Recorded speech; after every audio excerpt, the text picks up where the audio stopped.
بسم الله الرحمن الرحيم. பாண்டியன், வேளச்சேரி, லட்சுமி நகர். என்னுடைய தகப்பனார் சமயத்துல இறந்துட்டாரு. 3 நாளைக்கு நாங்க காரியம் பண்றோம். சரி, என்னுடைய தகப்பனாருக்கு. இப்ப என்னுடைய ஃப்ரெண்டு இஸ்மாயில், அவங்க தாயார் இறந்துட்டாங்க. அந்த இறந்ததுக்கு எந்த விதமான இதுவும் இல்லாம போயிட்டு திரும்பி வந்தாங்க. அதனுடைய என்னன்னு பாண்டியன் அவர்கள் அவங்க ஒரு நல்ல கேள்வி கேட்கிறாங்க. என்னன்னா, இறந்தவர் வீட்டில் செய்ய வேண்டிய நிகழ்வுகள், சடங்குகள் என்ன? நாங்க ஒரு 2-3 நாளைக்கு அந்த இறுதி சடங்கை செய்வோம். ஆனா இங்க சமீபத்துல பார்த்தேன், ஒருத்தர் கொண்டு போய் அடக்கம் பண்ணிட்டு வந்துட்டாங்க, வேற எந்த சடங்கும் செய்யலையே, அதுல என்ன செய்யணும்னு கேக்குறாங்க. இறப்பை பொறுத்த வரைக்கும் இஸ்லாத்துல அதற்கென்று பெரிய சடங்கு சம்பிரதாயங்கள்லாம் எதுவுமே கிடையாது. குறிப்பா இஸ்லாம் சொல்லக்கூடிய காரியம் என்னன்னா, ஒருத்தர் இறந்துட்டா அவரை நல்ல முறையில குளிப்பாட்டி, இறந்துட்டாருதான் ஆனாலும் ஒரு மனிதர், நம்ம தகப்பனாரு, தாயாரு, சகோதரரு, அதனால அவர் நல்ல முறையில் அழகாக குளிப்பாட்டி அவருக்கு நல்ல ஒரு துணியை போட்டு நல்ல அவரை மூடி அவரை தூக்கிட்டு போய் அவருக்கு வேண்டி கடவுளிடத்துல பிரார்த்தனை செய்யணும். கடவுளை இவருடைய பாவத்தை நீ மன்னிச்சுக்க என்று சொல்லி கடவுளிடத்துல பிரார்த்தனை செஞ்சு குழியை தோண்டி அடக்கம் பண்ணிருங்க. அத்தோட அந்த இறுதி சடங்குக்குரிய வேலைகள், சடங்கு அப்படிங்கிற வேலைகள் எல்லாம் முடிஞ்சு போச்சு. எல்லாருமா கூட்டா நின்று கடவுள்கிட்ட பிரார்த்திப்பாங்க, கடவுளே ஒரு பாவத்தை மன்னிச்சிரு, அவங்க மறு உலகத்துல அவங்களுக்கு நல்ல வாழ்க்கையை கொடுன்னு சொல்லிட்டு கடவுளிடத்துல ஒரு கோரிக்கையை போட்டுட்டு கொண்டு போய் அடக்கம் பண்ணிட்டு வந்துட வேண்டியதான். அதற்கு பிறகு வேறு சில கடமைகளை வாரிசுகளுக்கு இஸ்லாம் சொல்லுது. நீங்க என்ன செய்யணும்னா, சடங்குன்னு செய்யறது இல்ல, தகப்பனார் விட்டு சென்ற பணிகளை தொடரக்கூடிய சில வேலைகள், சில காரியங்களை இறைவன் விதித்திருப்பார். உதாரணமா உலகத்துல யார்கிட்டயாவது கடன் வாங்கினால் அந்த கடனை திரும்ப செலுத்த வேண்டும், கண்டிப்பா செலுத்தி ஆகணும். இஸ்லாத்துல உலகம் முழுக்க செலுத்ததான் வேணும்.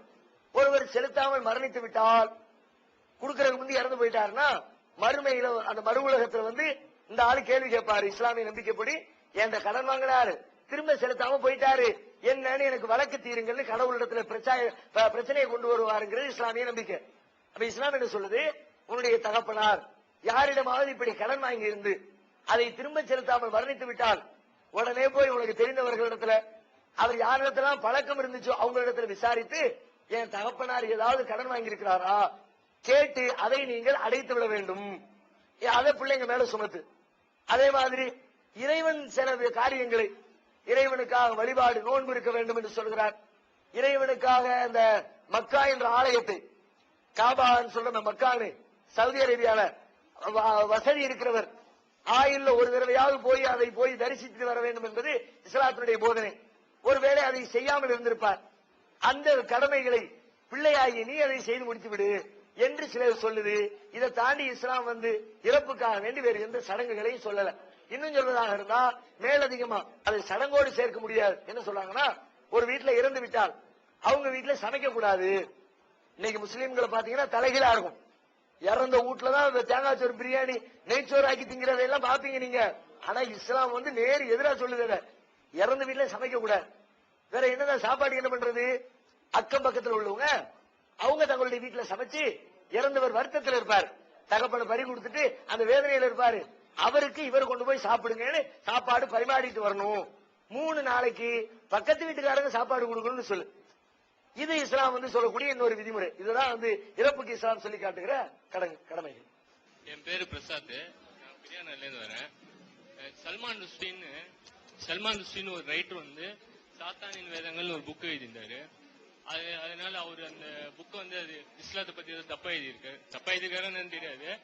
ஆனா அவங்க ஈரான் கவர்மெண்ட், அந்த பிரசிடென்ட் ஜனாதிபதி சல்மான் ருஷ்டி எக்காரணத்துக்கு கொண்டு ஈரானுக்கு வந்தா அவருக்கு மரண தண்டனை கொடுப்போம்னு சொல்லியிருந்தாங்க. அது எதனால அவரு அந்த புக்ல என்ன இஸ்லாத்தை பத்தி இல்ல குரானை பத்தி என்ன எழுதியிருந்தாரு, எதனால அவருக்கு அந்த மாதிரி தண்டனை, அவர் அப்படின்னா தப்பா எழுதியிருந்தாருன்னு சொல்லி நீங்க எக்ஸ்பிளைன் பண்ணுங்க. அவர் பிரசாத் ஒரு நல்ல கேள்வி கேட்கிறாங்க. என்னன்னா, சில வருடங்களுக்கு முன்பு சல்மான் ருஷ்டின்னு சொல்லிட்டு ஒரு எழுத்தாளர், அந்த ஆளு ஒரு நாவல் ஒண்ணு எழுதினார். அந்த நாவல் உலக அளவில் ஒரு முஸ்லீம்கள் மத்தியில் ஒரு பெரிய கொந்தளிப்பை ஏற்படுத்தி அதை தடை செய்ய வேண்டும் என்று சில கோரிக்கைகள் எழுந்தது. அதுல ஈரான் நாட்டுடைய அதிபர் அந்த நாவலை எழுதியதற்காக வேண்டி அவருக்கு நான் மரண தண்டனை விதிக்கிறேன் அப்படின்னு ஒரு தீர்ப்பு சொன்னார். அவனுக்கு அந்த ஆளை கிடைச்சா கொன்னுருங்கன்ற மாதிரி. அது ஏன் சொன்னாரு அப்படிங்கிற உங்களுடைய கேள்வி. அதுல வந்து அந்த நாவலில் அவர் நாவல் எழுதுறவர் வந்து நாவலை என்ன நினைக்கிறார் எழுதலாம், தவறுன்னு சொல்லல.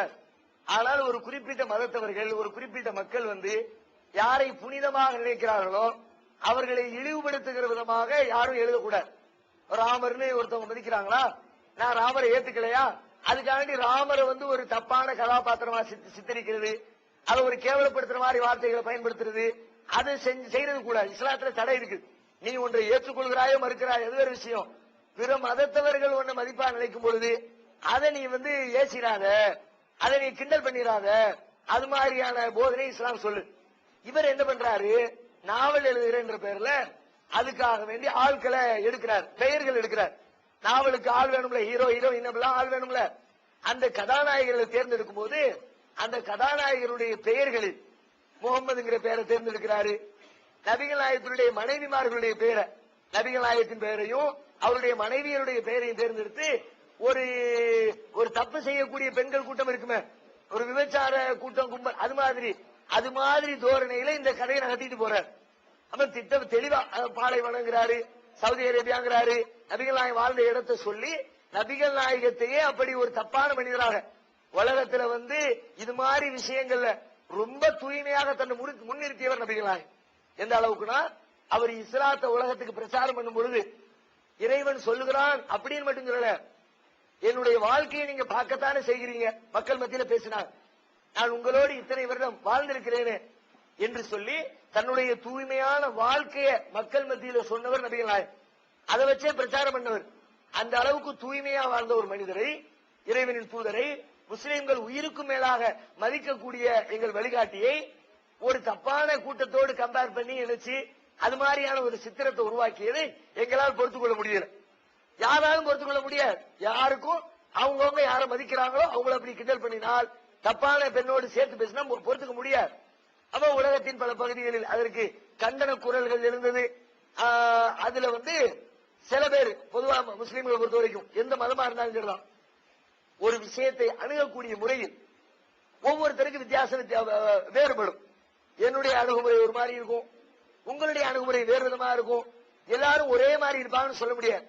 சில பேர் அறிவுபூர்வமா அதுக்கு பதில் சொல்லுவாங்க, சில பேர் எட்ரா குத்துறாண்டு நிற்பாங்க. அது சில பேருடைய நடவடிக்கைகளை பொறுத்து. அந்த அடிப்படையில் ஈரான் நாட்டு அதிபர் என்ன பண்ணிவிட்டார், அன்னைக்கு அவர் வந்து அதிரடி ஆக்ஷன்ல இறங்கிட்டார். இவர் செஞ்ச தப்பினால அவர் அது சொன்னாரு. அது இஸ்லாத்திற்கு உடன்பாடானதும் கிடையாது. மரண தண்டனை விதிக்கிறவங்க இஸ்லாம் சொல்ல உட்கார்ந்து பேசி சரி பண்ணி தப்புன்னு சொல்லி அவர் வாபஸ் வாங்க வச்சு அப்படியெல்லாம் செய்திருக்கணும். அந்த ஆளை கண்டிச்சு அதுக்கு உரிய நடவடிக்கைகள் எடுத்திருக்க முடியும். அந்த கோபத்தினுடைய கொந்தளிப்புல அவர் வந்து அந்த ஆளுக்கு மரண தண்டனை விதிக்கிறார். பின்னாடி பிற்காலத்தில் கூட வாபஸ் வாங்கிட்டாங்க. அதை யோசிச்சு பார்க்கும்போது அவசரத்துல ஒரு முடிவெடுத்தாலும் கூட பின்னாடி இதுக்கு போட்டு இது சொல்லி இருக்க தேவையில்லை, இருந்தாலும் அவன் பெரிய தப்பு பண்ணி இருக்கிறான், அதுக்குரிய நடவடிக்கை எடுக்கணும்னு சொல்லிவிட்டு அந்த நாடு வந்து தன்னுடைய தீர்ப்பை மாற்றிக்கொண்டு. இதுதான் அந்த பிரச்சனை. சல்மான் ருஷ்டி எழுதுறது வந்து தப்பா எழுதினார், நபிகள் நாயகத்தை விமர்சிச்சாரு. அதனால் முஸ்லீம்கள் கோவப்பட்டாங்க. அந்த கோபத்தின் வெளிப்பாடாக ஈரான் அதிபர் வந்து அவருக்கு மரண தண்டனை விதித்து ஒரு தீர்ப்பு எழுதினார். சார், நான் பேர் ஹிண்டு அசோக். இறைவனிடம் கையேந்துங்கள், அவன் இல்லை என்று சொல்லுவதில்லை. பொறுமையுடன் கேட்டு பாருங்கள், அவன் பொக்கிஷத்தை மூடுவதில்லை. இந்த பாடலுக்கு யாராவது தப்பா ஏதாவது சொல்ல முடியுமா? மீனிங்க இந்த பாட்டுல கருத்து ஏதாவது தப்பா யாராவது சொல்ல முடியுமா? சொல்ல முடியாது. அதாவது இதை வார்த்தை அளவுல இறைவனிடம் கையேந்துங்கள், அவன் இல்லை என்று சொல்லுவதில்லை. பொறுமையுடன் கேட்டு பாருங்கள், அவன் பொக்கிஷத்தை மூடுவதில்லை அப்படின்னு பொதுவா சாதாரணமா பேசிட்டு இருந்தீங்கன்னு வச்சுங்களேன், உலகம் பூரா ரீச் ஆயிருக்குமா? இந்த பாடல் உலகம் பூரா ரீச் ஆயிருக்கும், உண்மைதானே? இதுல எந்த தவறும் இல்லை. சோ இப்போ நாங்க ஒரு மியூசிக் ஆர்கெஸ்ட்ரா வச்சிருக்கோம். இந்த ஆர்கெஸ்ட்ராக்கு ஆர்கனைசர் நான் தான். இதுல பெரிய ஆத்ம திருப்தி என்னன்னா, தொழில் நல்ல முறையில செஞ்சுக்கிட்டு இருக்கோம். குடும்பத்துல 18 பேர் ஜாயின்ட் ஃபேமிலியில இருக்கும். இதெல்லாம் பெரிய ஆத்ம திருப்தி மியூசிக்ல எனக்கு கிடைச்சிருக்கு. இதை இறைவன் கொடுத்ததாக சொல்லாமே. ஆனா இசை ஒரு ஹராம் நீங்க சொல்லியிருக்கீங்க. இதுக்குதான் நான் சரியான ஒரு பதில் கேட்டேன். மேற்படி ஒரு சின்ன விஷயம், என்னோட 4வது 5வது என்னோட க்ளோஸ் ஃப்ரெண்டு, என் வாய்ஸை விட அருமையான வாய்ஸ் அவருக்கு. அதாவது கோடானு கோடி மக்கள் இருந்தாலும் எல்லாருடைய கவனத்தையும் திசை திருப்பி சோகத்துல எவ்வளவு பேர் இருக்காங்களோ அவங்களோட சோகத்துல மாத்தி அந்த நிமிஷத்துல அவங்கள சந்தோஷப்படுத்துற அளவுக்கு ஒரு நல்ல வாய்ஸ். ஆனா இப்போ அவரு பாடுறதை நிறுத்திட்டார். எங்களுக்கு வருத்தம், கேட்டு இருந்தவங்களுக்கு வருத்தம், எல்லாருக்குமே மேக்சிமம் வருத்தத்தை தான் கொடுத்திருக்கு, சந்தோஷத்தை கொடுக்கல. இது எனது நண்பர் பஷீர் அவர்களுக்கும் தெரியும். நாங்கெல்லாம் ஒரே குடும்பத்தை சேர்ந்தவங்க மாதிரி. சோ ஹிந்துஸ்ல என்ன இருக்கு, முஸ்லீம்ல என்ன இருக்கு அப்படின்ற சப்ஜெக்டுக்கு நான் வரல சார். மனிதாபிமானம்ன்றது எல்லா இனத்திலையும், எல்லா மொழியிலையும், எல்லா மார்க்கத்திலையும் எதிர்விதமா எதுவுமே சொல்லவே இல்லை. மனிதாபிமானம்ன்றது எல்லாத்துக்குமே ஒண்ணுதான். இந்த மனிதாபிமான அடிப்படையில ஒரே ஒரு சின்ன குறை சொல்றேன் சார், தப்பா எடுத்துக்காதீங்க. என் மனசுல இருக்கிறத உங்ககிட்ட சொல்லி உங்ககிட்ட விளக்கத்தை கேட்கறது என்னோட கடமை. சோ தட் எனது நண்பர் ஒருத்தர் பாரிஸ்ல ஒரு கம்பெனி 15 வருஷமா ஒரு சப்ளை பண்ண இருந்தாரு. எல்லாருமே முஸ்லிம்ஸ் தான். பெரிய பெரிய கம்பெனிகளுக்கு சப்ளை பண்ணிட்டு இருந்தாரு. சப்ளை பண்ணிட்டு இருந்து ஒரு 15 வருஷமா அவங்களுடைய டீலிங்ல என்ன எப்படி ஒரு பற்று இருக்குன்னு பாத்துங்க. என்னோட நண்பர் ரொம்ப அற்புதமான மனிதர், நல்ல மனிதாபிமான உள்ள மனிதர். நைட்டு 1 மணினால ஒரு வேலை கொடுத்தா செஞ்சு கொடுப்பார். சோ அவர் வேற ஒரு தொழில், இந்த தொழில் அந்த அளவுக்கு சரியில்லை, வருஷத்துக்கு ஒரு முறை தான் அந்த வேலை வரும் அவருக்கு. சோ இந்த தொழில செஞ்சா நமக்கு முன்னேற்றம் இல்லை அப்படின்னு சொல்லிட்டு அந்த 15 வருஷம் பழக்கமான ஒருத்தர்கிட்ட போயிட்டு கேட்டிருக்காரு, சார் உங்க பக்கத்துல நான் நீங்க ரெகுலரா கொடுக்குற தொழில நான் கொஞ்சம் செய்யறேன், எனக்கு ஏதாவது ஹெல்ப் பண்ண முடியுமா அப்படின்னு கேட்டார். என்னங்க என்ன ஒரு கேள்வியா நீங்க கேட்கறது, இந்த அளவுக்கு பழகிறீங்க, உங்களுக்கு ஹெல்ப் பண்ணாம யாரும் பண்ண போனோம். ஒரு முஸ்லீம் தான் அவரு. இதே மாதிரி ஆர்பரேட்டிங் கேட்டதுக்கு 6 பேரும் டெஃபினட்டா ஹெல்ப் பண்றோம் அப்படின்னு சொன்னாங்க. இவர் பாரிஸ்ல கொண்டு போய் அந்த கம்பெனி வச்சாரு.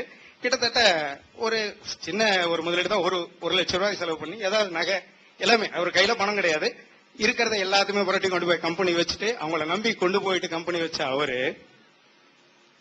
வேலை கேட்டு அடுத்து வேலை கேட்கும் பொழுது, சாரிங்க இதை ரெகுலரா ஒரு என்னோட இனத்தை சேர்ந்தவர் தான் செஞ்சுக்கிட்டு இருக்காரு, உங்ககிட்ட கொடுத்தோம்னா எங்களுக்குள்ள பிரச்சனை வந்துடும் அப்படின்னு சொல்லிட்டு எல்லாருமே கைவிட்டுட்டாங்க.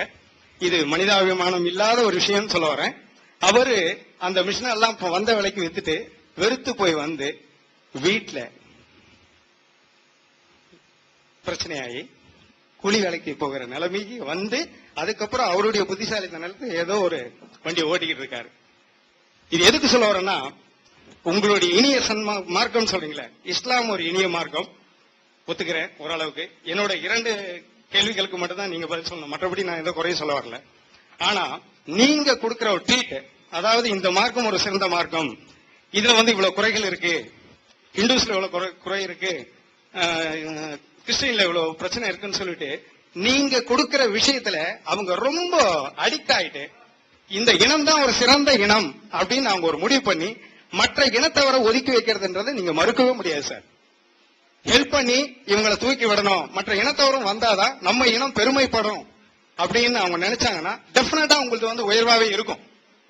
உங்களுடைய இனிய மார்க்கம் தெரிஞ்சு பெரிய விஷயம் இல்ல சார். அதை மனிதாபிமான அடிப்படையில் உதவி செய்யணும்ன்றது எனக்காக இல்ல, என்னுடைய நண்பனுக்காக இல்ல, மற்றவங்களுக்காகவும் நான் இதை கேட்டுக்கிறேன்.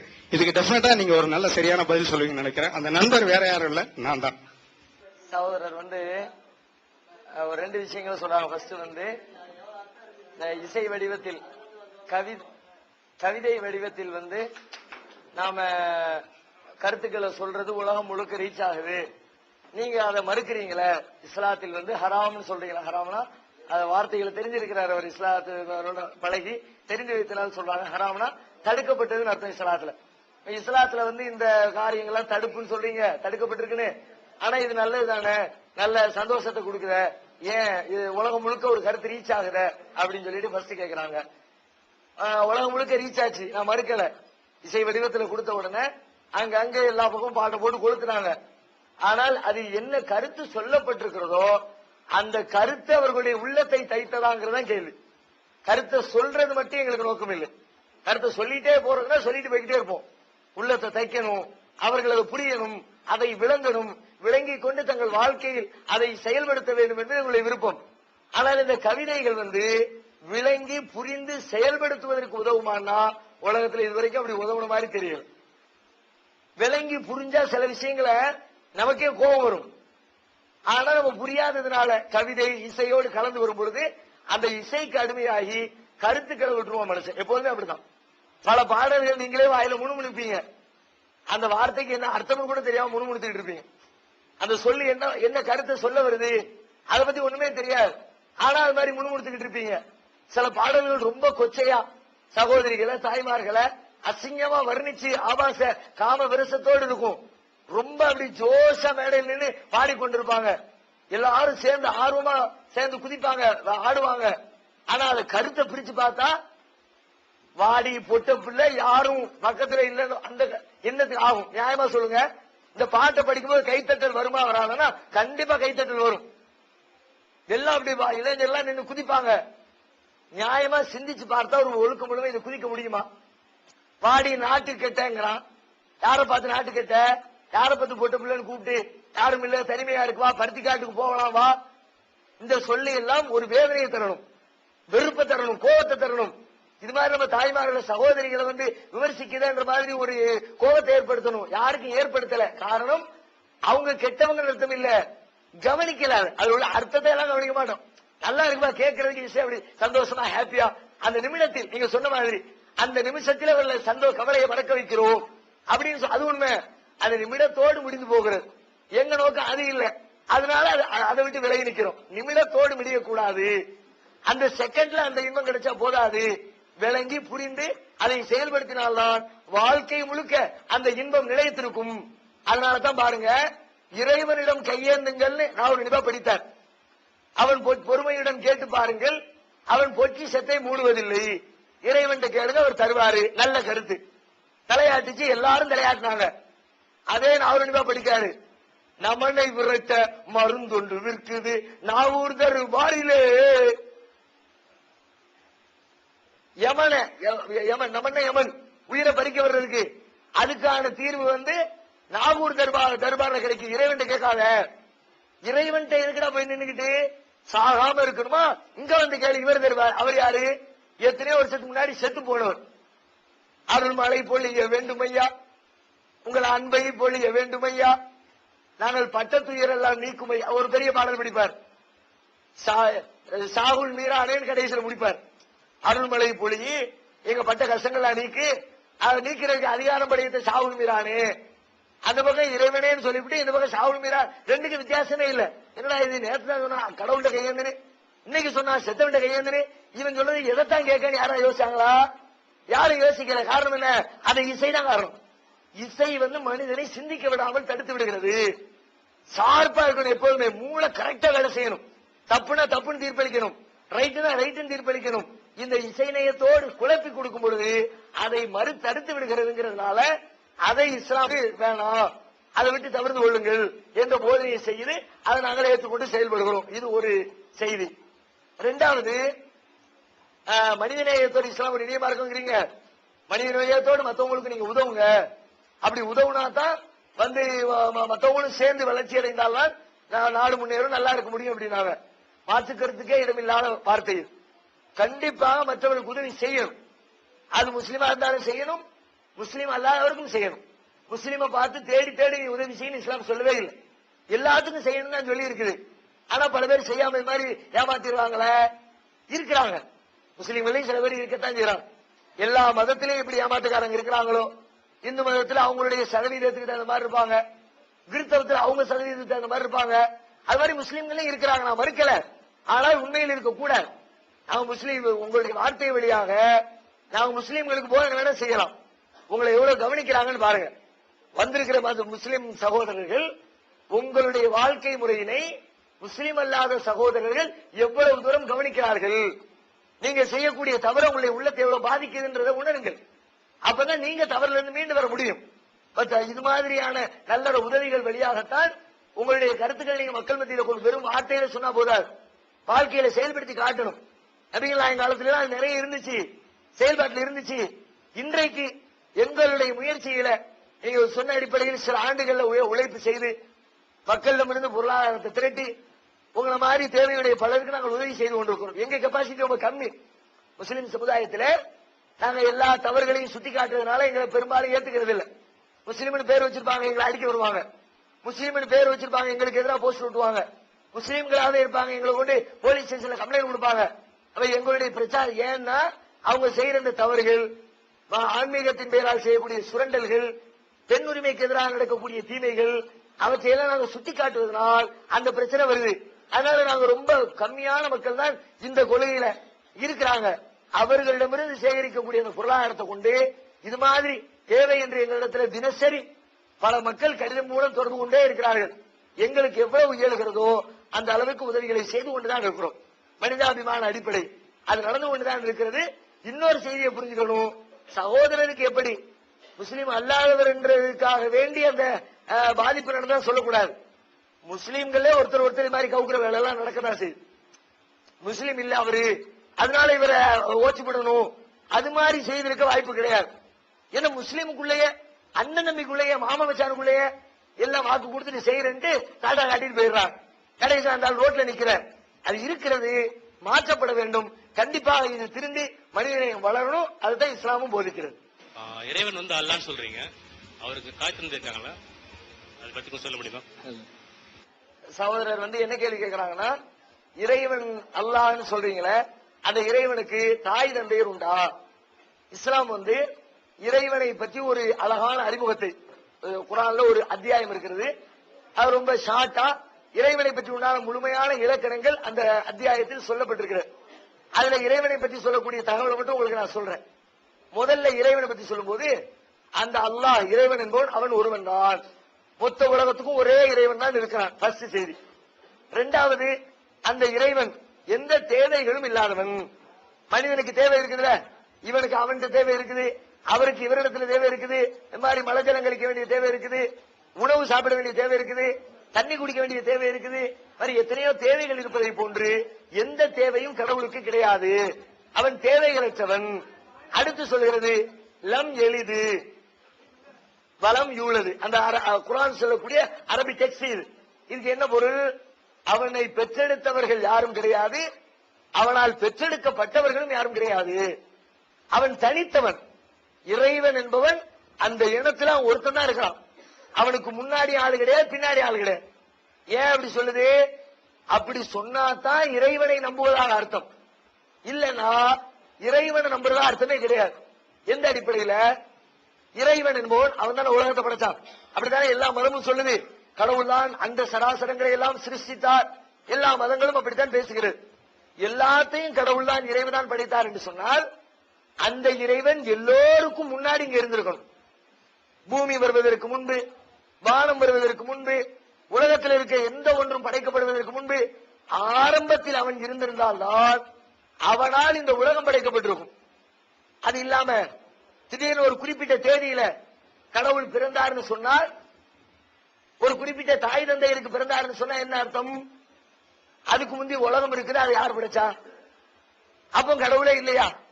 அந்த நேரத்தில் இந்த உலகத்தை அவன் தாய் தந்தையை படைச்சது யாரு? எல்லாத்தையும் படைச்சது கடவுள். கடவுளே இப்பதான் பிறக்கிறாரு. கடவுளுக்கு முந்தைய அப்பா அத்தா இருக்குது, அந்த அப்பா அத்தாவை படைச்சது யாரு? அப்ப வேற ஒரு கடவுள் இருக்கிறாரு. அப்படி போக வேண்டியது இருக்கும். அதனால இஸ்லாம் சொல்லுது, அவருக்கு அவரை பெற்றவங்களும் கிடையாது, அப்படி நம்பாத. அவர்தான் ஆதி, கடவுள் தான் ஆதியும் அவனே, அந்தமும் அவனேங்கிறவன். அவன் தான் ஆதி, அவன் தான் முதல், அவனுக்கு முன்னாடி யாரும் கிடையாது. அது மாதிரி அவன் தான் கடைசி, அவனுக்கு பிறகு யாரும் கிடையாது. அவனை பெற்றெடுத்தவங்க யாரும் இல்ல, அவனுக்கு பிள்ளைகளும் யாரும் இல்லை. அடுத்து சொல்கிறது, ஏன் பிள்ளை இல்ல? பிள்ளை பெற்றுக்க முடியாமலா? பிள்ளைய பிள்ளை அவனுக்கு தேவையில்லை. பிள்ளை என்பது வாரிசுகள் யாருக்கு தேவை? யாரு ஒரு 60 வயசு 70 வயசு ஆயிடுச்சுன்னா வயசாகி போயிடும். அதுக்கப்புறம் நம்மள உட்கார்ந்து கஞ்சி ஊத்துறதுக்கு கடைசி நேரத்துல நமக்கு ஒரு பிள்ளை இருந்தா நம்மளை பராமரிப்பான். முதுமை யாரை அடைகிறதோ அவர்கள் வாரிசுக்கு ஆசைப்படுவார்கள். நம்ம கடைசி நேரத்தில் யாரும் நம்மளை பாதுகாக்கிறது, அந்த பயம் இருக்கிறவங்க பிள்ளை வேணும்னு விரும்புவாங்க. கடவுளுக்கு அந்த பயம் இருந்தா அவன் கடவுளா? 50,000 வருஷம் ஆயிடுச்சு, ரொம்ப வயசாயிடுச்சு, நரைச்சு போச்சு, தாடியெல்லாம் நரைச்சிருச்சு, கம்மூனி நடக்கிறாரு, அப்படியா கடவுளு? அவருக்கு முதுமை என்பதே கிடையாது. அதனால அவருக்கு பிள்ளை தேவையில்லை. அதே மாதிரி மரணத்தை தழுவான் மனிதன். ஒரு டயத்துல எப்படி இறந்துருவோம். இறந்தா என்ன யோசிக்கிறோம்? கோடி கோடியா சம்பாதிக்க பண்ணி வச்சிருக்கிறோம், நிறைய சொத்து பத்தி சேர்த்திருக்கிறோம்.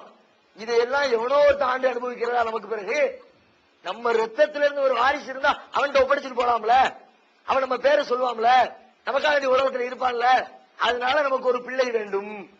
மரணத்தை தழுவுகிறவன் வாரிசுக்கு ஆசைப்படுவான், முதுமையை தழுவுகிறவன் வாரிசுக்கு ஆசைப்படுவான். கடவுளுக்கு முதுமையும் இல்லை, கடவுளுக்கு மரணமும் இல்லை, ஆகையினால் அவனுக்கு பிள்ளை இல்லை.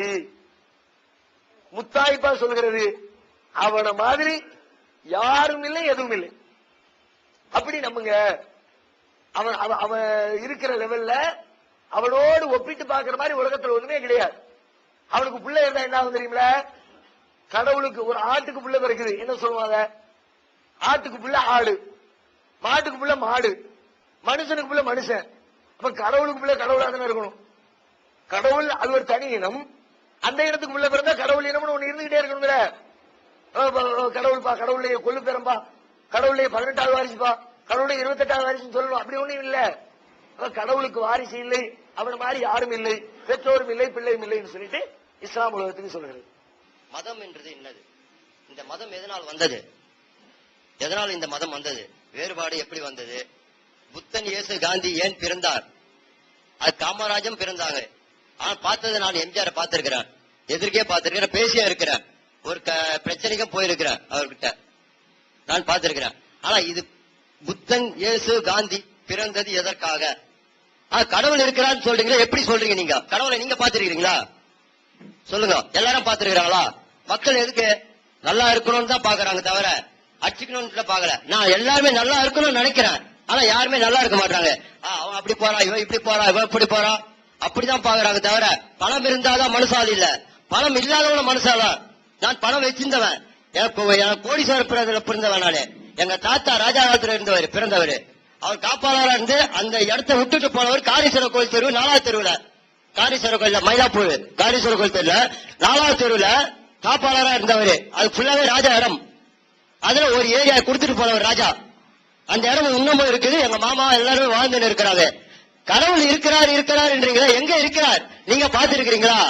உண்மையை சொல்ல போல புத்தன், இயேசு, காந்தி தான் கடவுள். நான் அப்படிதான் நினைக்கிறேன். அவங்களுக்கு அப்புறம் வந்தவங்க தான் கடவுளே. அதுக்கப்புறம் முன்னாடி இருந்தவங்க பிறந்தவங்க, அது பின்னாடி பிறந்தவங்க எல்லாம் அவங்க தான் கடவுள் நான் நினைக்கிறேன். எல்லாரும் எப்படி நினைக்கிறாங்க எனக்கு தெரியாது. அதுக்கு அர்த்தத்தை சொல்லுவோம். நீங்க ஜாதி எப்படி வந்தது? இந்த நீ வேற ஜாதி, நான் வேற ஜாதி, நீ வேற ஜாதி, நீ வேற ஜாதின்றீங்களா? இந்த ஜாதி எதனால் வந்தது? அதுக்கு எனக்கு அர்த்தத்தை சொல்லுங்க. ஜாதியே இல்ல, ஒரே ஜாதி தான், ஆண் ஜாதி, பெண் ஜாதி. அதை மாத்துறதுக்கு யாராலையும் முடியாது, கடவுளாலே முடியாது. பெத்த தாய் தான் கடவுள். அந்த தாயை கும்பிட்டு யாருமே இல்ல, நானே கும்பிட்டது இல்ல அந்த தாயை. ஆனா இப்ப மதிக்கிறேன் அந்த தாயை. என் தாய் இப்ப இருக்கிறாங்க, ஆனா இப்ப மதிக்கிறேன். ஆனா ஒரு நேரத்துல அந்த தாயை நான் மதிக்கவே இல்ல. ஆனா ஜனங்க அந்த தாயங்களே மதிக்கிறது இல்ல. பெத்தாதான் பாக தாய் இல்ல, எல்லாருமே தாய் தான்.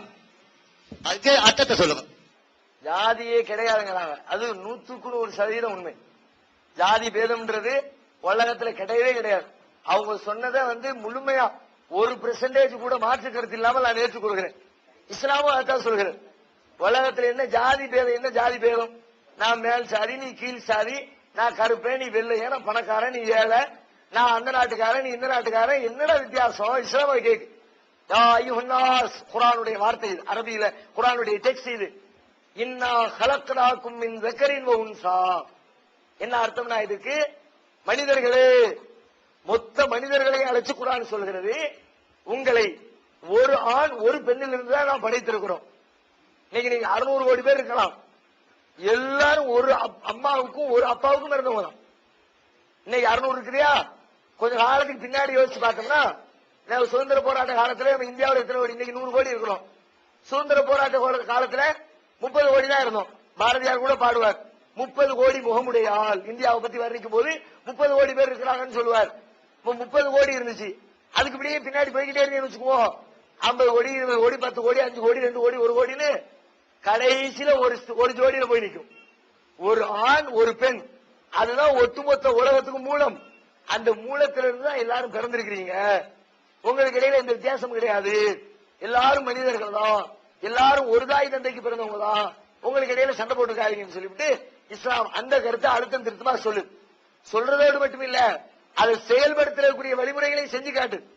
வேற எந்த மதத்திலையும் வேற எந்த பிரிவுகளையும் அந்த வழிமுறைகள் சொல்லப்படவே இல்லை.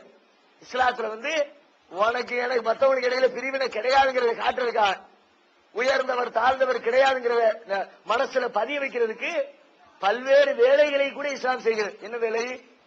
குறிப்பாக சகோதரர் சொன்னாங்க, ஆரம்பத்தில் ஒரு கேள்வி கேட்டாங்க, ஏன் 5 நேரம் தொழுகிறீங்கன்னு கேட்டாங்க. அந்த தொழுகையில பாத்தீங்கன்னா, தொழுகை அழைப்பு விடப்பட்டவுடன் எல்லாரும் பள்ளிவாசலுக்கு வருவோம். பள்ளிவாசல எல்லாத்தையும் லைனா நிக்க விட்டுருவோம். முன்னாடி வந்தவர் முன்னாடி நிப்பாரு, பின்னாடி வந்தவர் பின்னாடி நிப்பாரு. ஒருத்தர் தோளோட உரைச்சிக்கிட்டு பக்கத்துல லைனா நின்றுடும். ஏன் பக்கத்துல விடுது? இன்னைக்கு முஸ்லீம்களா இருக்கிறோம்னா நாங்க எல்லாருமே அரபு நாட்டு இறக்குமதியெல்லாம் யாரும் கிடையாது, எல்லாம் இந்த நாட்டில் உள்ளவங்க தான். ஒரு 50 வருஷத்துக்கு முன்னாடி இந்த நாட்டில் என்ன சாதி இருந்துச்சோ, என்ன மதத்தில் இருந்துச்சோ, அதுலதான் எங்களுடைய அப்பம்பாட்டமார்கள் இருந்தார்கள். முதல்ல யார் இருந்திருப்பாரு? சில பேர் தலித்துல இருந்து வந்த சில பேர் உண்டு, செட்டியார்ல இருந்து வந்த சில பேர் உண்டு, பிராமணர்ல இருந்து வந்த சில பேர் உண்டு. ஒவ்வொருத்தரும் ஒவ்வொரு மதத்தில் இருந்துதான் இந்த இஸ்லாத்தின் மேல் ஈர்க்கப்பட்டு வந்தோம். வந்த எங்களுக்கு மத்தியில ஆரம்பத்தில் இருந்துச்சு அந்த ஜாதி உணர்வு, நான் மேல் சதி கீழ் சதி அவன் இவன்ட்டு அந்த உணர்வு ஒட்டிக்கிட்டு இருந்துச்ச, அதை ஒழிக்கிறதுக்கு எல்லாத்தையும் கொண்டு பக்கத்துல போய் நிப்பாட்டு. இந்த பக்கம் பிராமணர் நிக்கிறாரு, தோளோடு தோல் உரைச்சிக்கிட்டு தலித்துல இருந்து இஸ்லாத்துக்கு வந்தவர் நிக்கிறாரு, ஐயரா இருந்து இஸ்லாத்துக்கு வந்தவர் பக்கத்துல நிக்கிறாரு. அவரை ஒட்டி உடம்போட உரைச்சிக்கிட்டு இவர் போய் நிக்கிறார். ஆரம்பத்துல முதல் நாள் எப்படி இருந்திருக்கும் ஐயருக்கு, இவங்க வந்து நிக்கிறாங்க. ஒரு நாள் அப்படிதான் இருந்திருக்கும். திரும்ப போய் நிப்பாட்டு, திரும்ப நிப்பாட்டு, இப்படியே மீண்டும் மீண்டும் மீண்டும் எல்லா மக்களையும் சமமாக நிறுத்தி ஒருத்தரோட ஒருத்தர் உடம்பு உரசி எவனும் வித்தியாசம் இல்லை, எல்லாம் அதுக்கப்புறம் மறந்தே போச்சு. ஆரம்பத்தில் இருக்கிற அந்த வெறுப்பு கொஞ்சம் கொஞ்சமா குறைந்து அதுக்கப்புறம் ஒண்ணுமில்லாம அடியோட மறைஞ்சு போய் இப்ப எங்களுடைய தொழுகை முறையை வந்து பாத்தீங்கன்னா தெரியும். எங்க பக்கத்துல யாரு நின்னாலும் எங்களுக்கு தெரியாது, யாரு வேணாலும் நின்றுட்டு போ, தொழுதுக்கு வருவாங்க, கேட்டு பாருங்க. உங்களுக்கு அடுத்து நின்று தொழுதவர் யாரும் கேளுங்க, கவனிக்கவே மாட்டேன். நாங்க சாட்டு போய் இடம் இருக்கா போய் நின்றுப்போம். அந்த அளவுக்கு எங்களிடையே பேதம் கிடையாது, உயர்வு தாழ்வு கிடையாது. கடவுளின் முன்னிலையில் அத்தனை பேரும் சமம் அப்படிங்கறத நடைமுறை ரீதியாக கூட நாங்கள் வெளிப்படுத்தி கொண்டிருக்கிறோம். அதுல சகோதரர் சொன்ன கருத்து உண்மை, மறுக்க. ரெண்டாவது என்ன சொன்னாங்க, அதாவது கடவுளுங்கிறீங்க, நீங்க கடவுளை பாத்தீங்களான்னு. ஆரம்பத்திலே இந்த கேள்விக்கு நம்ம பதில் சொல்லிட்டோம். ஆனா சகோதரர் லேட்டா வந்திருப்பாங்க போல இருக்குது. ஆரம்பத்திலே கேட்ட கேள்விக்கு கடவுள் இருக்கிறானான்ற கேள்விக்கு பதில் சொல்லி இருக்கிறோம். இருந்தாலும் பின்னாடி சில பேர் வந்திருப்பீங்க, திரும்ப லேசா நினைவுபடுத்திக்கிறேன், விரிவா சொல்லல, சாட்ட நினைவுபடுத்திக்கிறேன். கடவுளை பார்த்தா தான் நம்புவேன்னு யாரும் சொல்லக்கூடாது. போல நம்மளாம் அறிவாளி மனுஷன பகுத்தறிவு இருக்கு. பகுத்தறிவு உள்ள மனிதன் கொண்டு காட்டு, நீ பாத்திருக்கியா, பார்க்காம ஏன் நம்புறேன்னு கேட்க கூடாது. பார்க்காததையும் நம்புவனுக்கு பேர் தான் மனுஷன். ஒருத்தருக்கு கண்ணு தெரிகிற, அவர் யாரையுமே பார்க்கல, என்ன செய்வீங்க? உலகத்துல ஒருத்தருமே இல்லைன்றீங்களா? கண்ணி பாத்தியான்னு கேட்டா, கண்ணு உள்ள ஒருத்தரையும் பார்க்கல, தாயை பார்க்கல, தகப்பனை பார்க்கல, அண்ணன் பார்க்கல, தம்பியை பார்க்கல, கடையை பார்க்கல, பஸ்ஸ பார்க்கல, அவன் ஒண்ணுத்தையும் பார்க்கலையே. அப்ப அவன் தீர்ப்பு எழுதிடலாமா? உலகத்துல ஒண்ணுமே கிடையாதுப்பா, பஸ் கிடையாது, அம்மா கிடையாது, ஆத்தா கிடையாது, தம்பி கிடையாது சொல்ல முடியுமா? நீ பார்க்கவில்லை என்பதனால் அது உண்மை கிடையாது. கண்ணால பார்த்து தெரிஞ்சுக்கிறது அறிவு கிடையாது. கண்ணால் பார்ப்பதோடு அறிவையும் சேர்த்து பயன்படுத்தி அறிவால் யோசித்து பார்த்தால் கடவுள் இருக்கிறானா இல்லையான்னு தெரிந்து கொள்ள முடியும் என்பதை புரிஞ்சுக்கலாம். அது சில உதாரணங்களை எல்லாம் சொல்லி ஆரம்பத்தில் விளக்கி இருக்கிறோம். அந்த அடிப்படையில் கடவுள் ஒருவன் இருக்கிறான் என்பதை அவன் படைத்த இந்த உலகத்தை வச்சு பார்த்து நீங்க தெரிந்து கொள்ளலாம். இது ஒரு 2வது செய்தி. 3வது, உலகத்துல பார்க்கிற சில பேரு தாய பெரிய மனிதராக கருதப்படுகிற காந்திய, காமராஜர, புத்தர, இது மாதிரி ஆட்கள்லாம் கடவுள் அப்படித்தான் நினைக்கிறோங்கிறாங்க. அப்படி நினைக்க கூடாது. நீங்க மதிங்க, மதிப்பு கொடுங்க, மாற்றுக்கிறது கிடையாது. நல்ல மனிதர்களை, பெரிய மனிதர்களை மதிக்க வேண்டும், போற்ற வேண்டும். அவர்கள் சொன்ன வாழ்க்கை நெறியை வாழ்க்கையில எடுத்து நடக்க வேண்டும். அதுக்காக அவங்கள கடவுளுடைய இடத்துல கூட வைக்க கூடாது. கடவுளுங்கிறவன் நீங்க நினைக்கிற மாதிரி சாதாரண மனுஷரே கிடையாது. எல்லாத்தையும் விட சூப்பர் பவர் தான் கடவுள்னு சொல்லணும். கடவுள் எல்லா மதங்களின் அடிப்படையிலும் கடவுள்னு யாரும் நம்புறாங்க? அந்த சராசரத்தையும் படைத்தவன் தானே கடவுள். காந்தி இந்த பூமியை படைத்தாரா? புத்தர் இந்த பூமியை படைத்தாரா? காமராஜர் இந்த பூமியை படைத்தாரா? அல்லது உங்களையும் என்னையும் பெற்றெடுத்த நம்முடைய தாய் இந்த பூமியை படைத்தாளா? அவங்க யாரும் படைக்கல. நல்லவங்க, நமக்காண்டி கஷ்டப்பட்டவங்க, நமக்காண்டி தியாகம் செஞ்சவங்க, அவங்களுக்கு உரிய மரியாதையை கொடுக்கணும். அதனாலதான் இஸ்லாம் சொல்லுகிறது, நபிகள் நாயகத்தில் ஒருத்தர் வந்து கேட்கிறார், அல்லாஹுவின் தூதரு, இறைவனின் தூதரு, இந்த உலகத்திலேயே நான் அதிகமாக தொண்டு செய்ய வேண்டிய நபர் யார் அப்படின்னு கேட்கிறார். அப்ப நபிகள் நாயகம் பதில் சொல்கிறார்கள், உங்க அம்மாவுக்கு தான் நீ தொண்டு செய்யணும். கேள்வி முடிஞ்சிருச்சு, பதில் முடிஞ்சிருச்சு.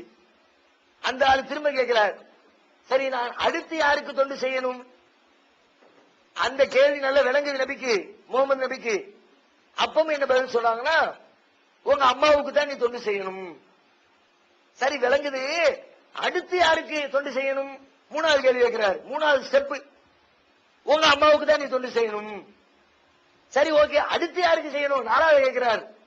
அப்ப சொல்லுகிறார்கள், உன்னுடைய தந்தைக்கு நீ செய்ய வேண்டும், உங்க அப்பாவுக்கு நீ தொண்டு செய்ய. உங்க அம்மா உன்னை பெற்று வளர்த்ததுல பெரிய பங்களிப்பு நம்முடைய தாய்க்கு தான். அவங்க பட்ட கஷ்டத்தை நம்முடைய தந்தை படல. தந்தையோடு கம்பேர் பண்ணும்போது வயிற்றுக்குள்ள வச்சு சுமந்த நேரத்தில் பட்ட கஷ்டம் இருக்கிற வார்த்தையில சொல்ல முடியுமா? அவங்களால சாப்பிட முடியுமா? அந்த நேரத்தில் நம்மை அவர்கள் கருவில சுமக்கும் போது விரும்பினதை சாப்பிட முடியல, ஓடி ஆடி விளையாட முடியல, உருண்டு பிறண்டு படுக்க முடியல, வாந்தி எடுக்கிறாங்க, மயக்கத்தில் விழுறாங்க, காலெல்லாம் வீங்குது, உடம்பெல்லாம் கொப்பளம் வருது பல பேத்துக்கு.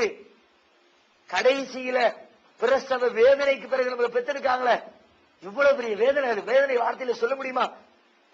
நம்முடைய உருவாக்கத்தில் நம்முடைய தாய்க்கு ரொம்ப பெரிய தியாகம் இருக்கிற காரணத்தினால் நபிகள் நாயகம் சொன்னாங்க, உன் தாயுடைய இடத்துல யாரை வைக்காத, தாய்க்கு ரொம்ப தொண்டு செய், ரொம்ப கட்டுப்படு.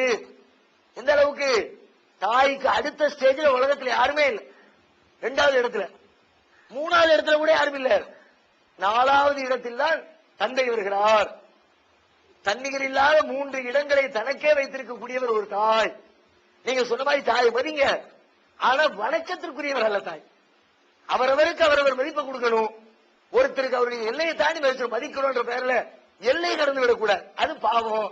அந்த அடிப்படையில தாய் மதிக்க தகுந்தவர், கடவுளிடம் ஒரு இருக்கிறாரு, அவரை யாரும் கண்ணில பார்க்கல, ஆனால் அறிவால் உணர்ந்து கொள்ள முடியும். உலகத்தில் வேற யாரும் கடவுள் கிடையாது, கடவுளாக ஆகவும் முடியாது.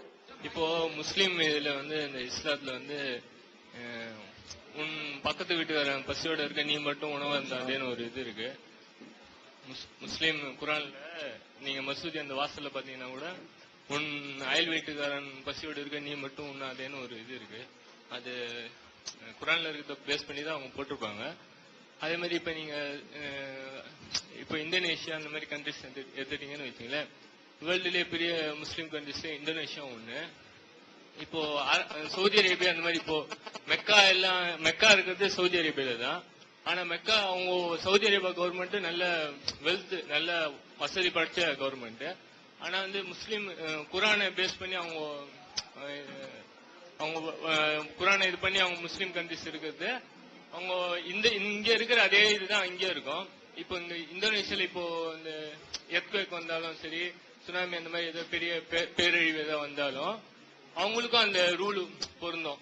உன் பக்கத்து வீட்டுக்காரன் வந்து பசியோட, பக்கத்து நாட்டுக்காரன் சாப்பிடாம இருக்கான்னா, அதுவும் முஸ்லீம் கண்ட்ரிஸ் சாப்பிடாம இருக்கிறான்னா அவனுக்கு ஹெல்ப் பண்ணணும்னு ஒரு இது இருக்கும். ஆனா நீங்க சவுதி அரேபியா பாத்தீங்கன்னு வச்சுங்களேன், அவன் அவங்களோட எல்லா கொலாபரேஷன்ஸ் எல்லாம் பாத்தீங்கன்னா யூஎஸோட, யூகேவோட, பெரும்பாலும் அவங்களோட கொலாபரேஷன்லாம் இவங்களோடவே இருக்கும். ஆனா அவங்க அதை பத்தி எதுவுமே இது பண்ணிக்கவே மாட்டாங்க. சகோதரருடைய கேள்வி, முஸ்லீம் நாடுகள் வந்து பிற முஸ்லீம் நாடுகள் பாதிக்கப்படும் பொழுது உதவி செய்யறது இல்லையே, ஏன் அப்படிங்கிற மாதிரி. மற்ற நாடுகள்லாம் செய்யறாங்களா அப்படின்னு? செய்யறாங்க, ரொம்ப குறைவா செய்யறாங்க. இன்னைக்கு கூட பல நாடுகளுக்கு அரபு நாடுகள்ல இருந்து உதவி தொகை எல்லாம் போய்கொண்டுதான் இருக்கிறது. ஆனால் ரொம்ப குறைவான அளவில் செய்து கொண்டிருக்கிறாங்க. அவர்கள் இன்னும் விசாலமா சிந்தித்தார்கள் என்று சொன்னால், எல்லா நாட்டிலும் இருக்கக்கூடிய மக்கள் படக்கூடிய கஷ்டங்களை எல்லாம் நீக்கிற அளவுக்கு ஓரளவுக்கு பொருளாதாரத்தில் நல்ல தன்னிலையோடு தான் இருக்கிறார்கள். ஆனாலும் அதை முழுமையாக ஃபாலோ பண்ணல சவுதியில இருக்கிற அரசாங்கமோ அல்லது உலகத்தில் இன்னபிற பகுதிகளில் இருக்கக்கூடிய முஸ்லீம் அரசுகளோ முழுமையாக இஸ்லாத்தை அடிப்படையாக கொண்டு ஆட்சி நடத்துறதா சொல்ல முடியாது. இங்க இந்தியாவில் இருக்கிறாங்களே முஸ்லீம்கள் சொல்லிக்கிட்டு ஏமாத்துற சில பேர் இருக்கத்தான் செய்யறாங்க. முஸ்லீம்கள் சில பேர் வரதட்சணை வாங்குறவங்க இருக்கத்தான் செய்யறாங்க. முஸ்லீம்கள் சில பேர் வட்டி வாங்குறவங்க இருக்கத்தான் செய்யறாங்க. ஆனா இஸ்லாத்தின் அடிப்படையில் பார்த்தால் இதெல்லாம் சரியா? எல்லாமே தவறு. ஒரு கணிசமான மக்கள் அதை செய்யவில்லை என்றால் கூட ஒரு குறிப்பிட்ட சாரார் வந்து இந்த தவறுகளை செய்யறாங்க. இஸ்லாத்தின் அடிப்படையில் அவங்க நடக்கல. அது மாதிரி முஸ்லீம் கண்ட்ரிகள்ல கூட, நாடுகள்ல கூட முழுமையாக இஸ்லாம் சொல்லக்கூடிய நடைமுறைகள் வந்து பின்பற்றப்படவில்லை. அது முழுமையாக நடைமுறைக்கு வரும்பொழுது இன்னும் பல நாடுகள் பயனடையும். அவர் சொன்ன மாதிரி சில அமைப்புகள் இருக்கிற, சில குழுக்கள் இருக்கிறார்கள். அவங்க குழுவாக கூடி அவங்க வந்து அவங்களே வசூல் பண்ணி இப்ப நாம இப்படி இங்க இந்தியாவுல தமிழ்நாட்டுல இங்க எங்களுக்கு இடையில வசூல் பண்ணி மற்றவங்களுக்கு ஹெல்ப் பண்றோமே, அது மாதிரி அங்க உள்ள நாடுகள்லையும் முஸ்லீம் நாடுகள்லையும் சில பொருளாதார வளம் மிக்க அமைப்புகள், குழுக்கள், அவர்கள் பொருளாதாரத்தை சேகரித்து வேறு பல நாடுகளுக்கு உதவிகளை செய்து கொண்டிருக்கிறார்கள். அது குறைவாக இருக்கிறது, மற்றவர்களோடு இணைத்து பார்க்கும் பொழுது குறைவாக இருக்கிறது. அது இன்னும் அதிகமாக்கப்பட வேண்டும் தான். இஸ்லாம் முழுமையாக அவர்களிடத்தில் வரும்பொழுது கண்டிப்பா இன்னும் அதிகமான உதவிகளை அவங்க செய்வாங்க. இஸ்லாத்தின் மீது உள்ள குறைபாடு அல்ல, முஸ்லீம்கள் அதை செய்வதற்கு தயக்கம் காட்டிக் கொண்டுதான் இருக்கிறார்கள். இவ்வளவு நேரம் இங்கே பேசப்பட்ட இந்த செய்திகள் நமக்கிடையே ஒரு பரஸ்பர புரிந்துணர்வு ஏற்பட வேண்டும் என்ற நோக்கத்திலேயும், ஒருவரை ஒருவர் புரிந்து கொண்டால்தான் அந்நியமும் ஒரு நெருக்கமும் ஏற்பட்டு ஒரு சகோதரத்துவம் வளரும் என்ற அடிப்படையில் இந்த நிகழ்ச்சி இங்கு ஏற்பாடு செய்யப்பட்டது. இதுல பேசப்பட்ட வார்த்தைகளை பொறுத்தவரை சில வார்த்தைகள் வெல்லும், சில வார்த்தைகள் கொல்லும் என்பார்கள். நாம் யாரையும் மனதை புண்படுத்துவதற்காகவோ குற்றச்சாட்டுவதற்காகவோ எதையும் சொல்லல. நல்லெண்ணத்தோடு சொல்லப்பட்ட வார்த்தைகள். அதில் எதுவேனும் யாருடைய மனதையேனும் புண்படுத்தி இருந்தால் படைத்த இறைவனுக்காக அதை பொறுத்துக் கொள்ளுமாறு கேட்டு நிறைவு செய்கிறேன். நன்றி. தமிழ்நாடு தௌஹீத் ஜமாஅத்தின் அரும் பணிகள், இஸ்லாம் கூறும் அனைத்து பணிகளையும் குர்ஆன் மற்றும் நபி வழியின் அடிப்படையில் செயல்படுத்தும் முதன்மையான அமைப்பு தமிழ்நாடு தௌஹீத் ஜமாஅத். பிற மத மக்களுக்கு இஸ்லாத்தை எடுத்துரைக்க அழைப்பு பணி.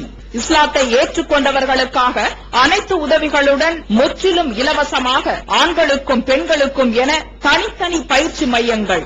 முஸ்லிம் சமுதாயத்தில் காணப்படும் பலவித தீமைகள் மற்றும் மூட நம்பிக்கைகளை களைவதற்கு பொதுக்கூட்டங்கள், மாநாடுகள் போன்ற பல்வேறு நிகழ்ச்சிகள், வரதட்சணை ஒழிப்பு பற்றிய விழிப்புணர்வு கூட்டங்கள் மற்றும் வாங்கிய வரதட்சணையை திருப்பிக் கொடுக்கும் நிகழ்ச்சிகள், உயிர்காக்கும் இரத்த தானங்கள், இலவச மருத்துவ முகாம்கள் மற்றும் ஆம்புலன்ஸ் சேவைகள், ஏழை எளிய மாணவ மாணவிகளுக்கு இலவச நோட்டு புத்தகங்கள், இலவச சீருடைகள், நோன்பு பெருநாளை மகிழ்ச்சியுடன் கொண்டாட ஃபித்ரா விநியோகம் மற்றும் ஹஜ் பெருநாளின் போது கூட்டு குர்பானி திட்டம், சுனாமி, தீ விபத்து, சாலை விபத்து, வெள்ளம் போன்ற திடீர் விபத்துகளில் பாதிக்கப்படும் மக்களுக்கு ஓடோடி சென்று உதவுதல், தனியார் தொலைக்காட்சி மூலம் தினந்தோறும் பல்வேறு நிகழ்ச்சிகள், இணையதளம் மூலம் இஸ்லாத்தை அறிந்து கொள்ள www.onlinepj.com, www.tntj.net போன்ற இரு இணையதளங்கள், ஏகத்துவம், தீன்குல பெண்மணி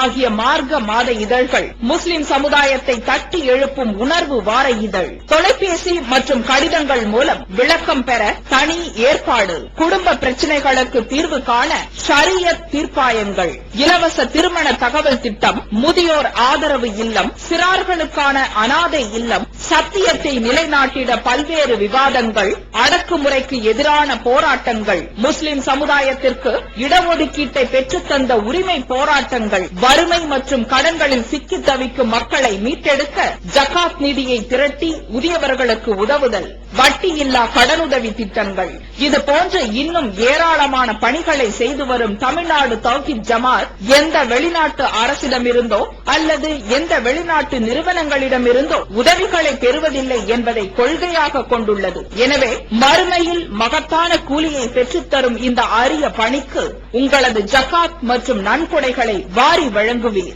உங்களது நன்கொடைகளை டிடியாகவோ செக்காகவோ மணி ஆர்டராகவோ அனுப்பலாம். டிடி அனுப்புபவர்கள் தமிழ்நாடு தௌஹீத் ஜமாஅத், வங்கி கணக்கு எண் 7882748227, இந்தியன் வங்கி, மண்ணடி கிளை என்ற பெயரில் எடுத்து அனுப்ப வேண்டிய முகவரி தமிழ்நாடு தௌஹீத் ஜமாஅத், மாநில தலைமையகம் 30 அரண்மனைக்காரன் தெரு, மண்ணடி, சென்னை 1. போன் 044252152226.